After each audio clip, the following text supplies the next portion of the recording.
Now, let me tell you something that might surprise you. It has been established that fibroids are hormonal, or fibroids are sensitive to hormones. And now here comes the uncomfortable question nobody wants to ask. If hormones feed fibroids and family planning changes hormones, then can family planning as well influence the growth of fibroids in your uterus or your womb? Has this question ever occurred to you?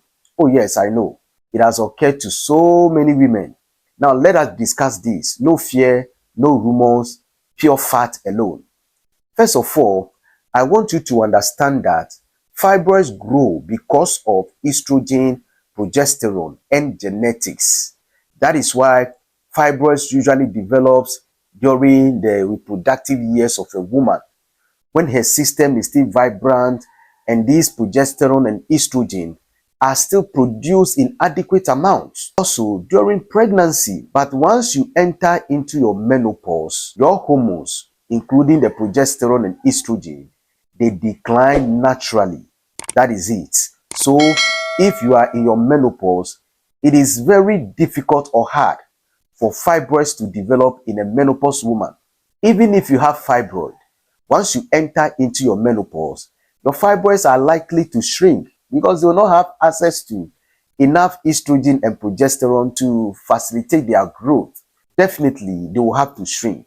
These hormones, estrogen and progesterone, they stimulate the muscles of your uterus, which is a normal physiology of the uterus. This is because every month your muscle will have to contract for you to have your period or your menses. During delivery, the muscle of the uterus has to contract. So it's a normal thing. But the problem comes when during stimulation, certain muscles can become oversensitive to this estrogen and progesterone, and they'll begin to multiply uncontrollably like weeds and begin to form a lump or benign mass and continue to grow.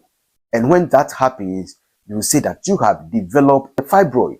Okay, these fibroids are not cancer, they are benign, so they don't spread to other parts of your body. But this is what you must know: the more estrogen and progesterone in your body, the more stimulation and the more fibroids are likely to form or are likely to grow in your body. That is why somebody's fibroid can remain the same size for so many years, and another person's fibroid can grow so big within the shortest possible time. It is because of the strength of stimulation of each and every one. Are you getting it? Therefore, anything that will increase or make estrogen and progesterone abundant in your body or your system, such a thing can influence the growth of fibroids. So let's think about it this way. All the family planning methods alter hormones in your body, meaning that they can increase the hormones, they can decrease the hormones, or they can even balance your hormones for you according to science. So the pill, the injection, the implant, the hormonal IUDs, all this type of family planning introduce synthetic hormones like estrogen and progesterone into your body. Back to the question. If you ask me such a question, I would say not exactly, because it's kind of complicated. Now, let us look at what science has to say. Science show that in some women, hormonal contraceptives can actually reduce bleeding and help shrink fibroids. In others, high estrogen exposure can influence the growth of already existing fibroid. Notice what I said carefully: not cause, but possibly influence the growth of fibroid. In fact, fibroids are like plants. When you water them, they will grow fast. So the hormones here are the water. In another way, birth control methods do not create fibroid out of nowhere. But if you have tiny fibroids already growing in your womb or your uterus, then hormones from birth control methods can make them grow fast. Are you getting the point? In a nutshell, birth control methods don't directly cause fibroid, but natural hormones influence fibroid growth. In some women, these birth control methods can actually help reduce symptoms, whilst in some other women, it can actually worsen the situation. So, It depends on everybody. It is individualistic. So do not copy your friend's method.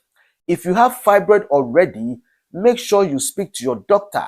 He or she might recommend low dose hormonal methods or progesterone only options, or even non-hormonal methods like the copper IUDs. This is because treatment should match your body and not trends, okay? Finally, do not fear contraceptions, don't blame yourself, and don't assume.